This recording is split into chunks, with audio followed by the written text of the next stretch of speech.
روفی کے ہاں ان کے کئی رشتہ دار ملنے آئے جن کے ساتھ بے شمار بچے تھے، نہایت شوخ اور شریر قسم کے بچے۔ روفی کی امی نے ننھے میاں سے کہا، ننھے دادی جان کو پیار کرو۔ امی میرا قصور؟ انہوں نے ٹھنک کر پوچھا۔ اچھا انہیں اپنا سبق پڑھ کر سناؤ، یا چلو کوئی ضرب المثل ہی سنا دو۔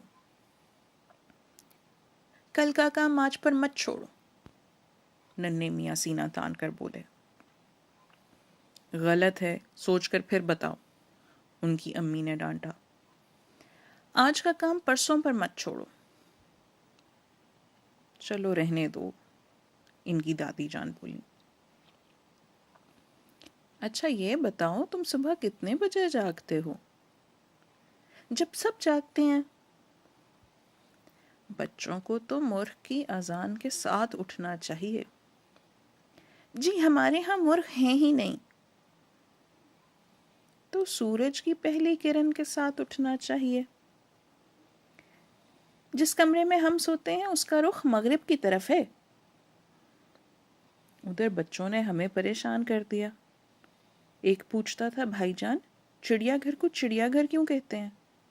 دوسرا یہ معلوم کرنا چاہتا تھا کہ یہ چیتے اور شیر وغیرہ سرکس سے پہلے کیا کیا کرتے تھے۔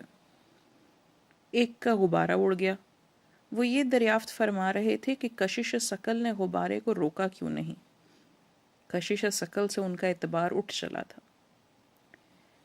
ایک بچے نے بتایا کہ اس نے ایک شخص کو دیکھا تھا جس کا نصف چہرہ بالکل سیاہ تھا۔ یہ کیسے ہو سکتا ہے؟ روفی نے پوچھا۔ اس کا بقیہ نصف چہرہ بھی سیاہ تھا۔ دوسرا بولا، ہمارے ماسٹر صاحب بارش میں چھتری استعمال نہیں کرتے۔ تو پھر کیا کرتے ہیں؟ بس بھیگ جاتے ہیں۔ تیسرا بھاگا بھاگا آیا، امی جان میں نے باغ میں خرگوش دیکھا ہے۔ وہم ہوگا۔ اچھا تو کیا وہم کی ایک سفید دم اور دو لمبے لمبے کان ہوتے ہیں؟ ہم تنگ آ گئے۔ عجب گستاخ اور ہونک بچوں سے واسطہ پڑا تھا۔ آخر روفی اور میں اٹھے۔ کہاں جا رہے ہو؟ کسی نے پوچھا۔ باغ میں پھل توڑنے۔ لیکن پھل تو ابھی کچے ہیں، کل ہی تو دیکھے تھے۔ شاید کچھ پک گئے ہوں۔ بیٹھے رہو، پھر کبھی دیکھ لینا۔ اور ہمیں بیٹھنا پڑا۔ ایک بزرگ فرما رہے تھے، جب میں چھوٹا سا تھا تو اس قدر نحیف تھا، اتنا کمزور تھا کہ میرا کل وزن 4 پاؤنڈ تھا۔ مجھے دنیا بھر کی بیماریوں نے گھیرے رکھا۔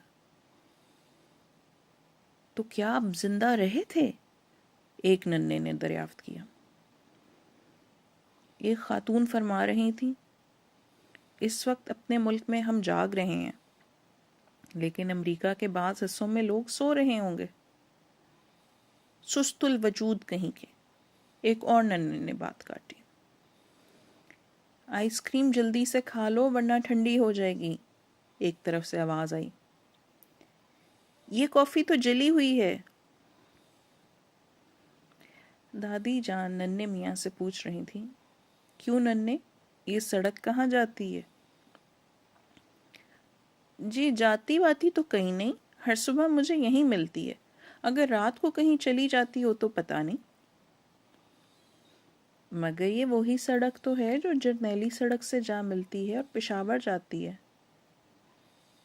تو پشاور سے واپس کون سی سڑک آتی ہے؟ ایک ننھے نے پوچھا۔ ہمارے ماسٹر صاحب کی سالگرہ ہے، انہیں کیا تحفہ دیا جائے؟ آواز آئی، ایک کتاب دے دو۔ مگر ان کے پاس ایک کتاب ہے۔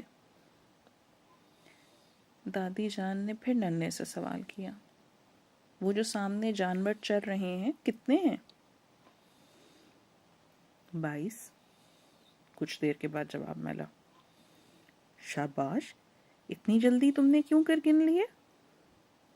بالکل آسان ہے، پہلے جانوروں کی ٹانگیں گن لی، پھر 4 پر تقسیم کر دیا۔ ایک صاحب جو غالباً شکاری تھے اپنی آپ بیتی سنا رہے تھے کہ کس طرح وہ جنگل میں چھپتے پھر رہے تھے اور ایک شیر ان کا تعاقب کر رہا تھا۔ بچے طرح طرح کے سوال پوچھ رہے تھے۔ شیر کا رنگ کیسا تھا؟ آپ کی شیر سے دشمنی تھی کیا؟ شیر موٹا تھا یا دبلا؟ آپ نے شیر کی کمر پر لٹ کیوں نہیں مارا؟ کیا آپ ڈرپوک تھے جو شیر سے ڈر رہے تھے؟ وہ تھوڑی سی بات کرتے اور سب بچے چلا چلا کر پوچھتے پھر کیا ہوا، اور ساتھ ہی بے تکے سوالوں کی بوچھاڑ شروع ہو جاتی۔ وہ بالکل تنگ آ چکے تھے۔ ایک مرتبہ بچوں نے پھر پوچھا پھر کیا ہوا؟ پھر کیا ہونا تھا؟ وہ اپنے بال نوچ کر بولے پھر شیر نے مجھے کھا لیا۔ اور بچوں نے تالیاں بجائیں، ہپ ہپ ہرا کیا۔ ایک ننا اپنا ڈھول اٹھا لایا اور ساتھ ہی لکڑی کا نصف گھوڑا جسے آری سے کاٹا گیا تھا۔ گھوڑے کا نام لوئی 3.5 تھا۔ انہوں نے وجہ بتائی کہ پہلے انہوں نے کسی دوست کے ساتھ مل کر خریدا تھا، تب اس کا نام لوئی ہفتم تھا۔ دونوں دوستوں کی لڑائی ہوئی تو گھوڑے کو آری سے آدھا آدھا تقسیم کیا گیا، چنانچہ اس کا نام لوئی 3.5 رکھ دیا گیا۔ ہم پھر اٹھے۔